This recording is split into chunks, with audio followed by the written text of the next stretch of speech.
రాష్ట్రంలో కూరగాయల కొరతను అధిగమించేందుకు బృహత్తర కార్యక్రమం ద్వారా వాటి సాగును భారీ ఎత్తున ప్రోత్సహించాలని ప్రభుత్వం నిర్ణయించింది.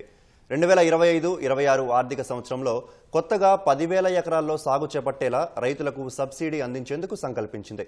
ఒక్కో ఎకరంలో 6 టన్నుల కూరగాయల ఉత్పత్తి ఖర్చును అంచనా వేసి అందులో 40% రైతుల ఖాతాలో జమ చేయనుంది. దీనికి సంబంధించిన కార్యాచరణ చేపట్టాలని వ్యవసాయ శాఖ మంత్రి తుమ్మల నాగేశ్వరరావు ఉద్యాన శాఖను ఆదేశించారు. ప్రస్తుతం రాష్ట్రంలో 1.35 లక్షల ఎకరాల్లో ఏటా 14.64 లక్షల టన్నుల కూరగాయలు ఉత్పత్తవుతున్నాయి. రాష్ట్ర అవసరాలకు 26 లక్షల టన్నులు అవసరం కాగా మరో 12.68 లక్షల టన్నులు పండించాలని ప్రభుత్వం గుర్తించింది. దీనికోసం సమీకృత ఉద్యాన మిషన్ పథకం కింద సాయం అందించాలని మంత్రి ఆదేశించారు. ఎకరంలో కూరగాయల సాగుకు అవసరమైన విత్తనాలు, ఎరువులు, పురుగు మందులు, సస్యరక్షణ కోసం 24,000 ఖర్చవుతుందని ఉద్యాన శాఖ గుర్తించింది.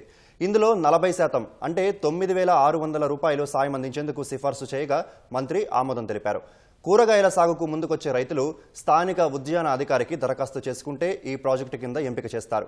నారు, విత్తనాలను ఉద్యాన శాఖకు చెందిన లేదా గుర్తింపు పొందిన నర్సరీల నుంచి కొనుగోలు చేస్తే సబ్సిడీ సాయం రైతుల ఖాతాలో జమ చేస్తారు.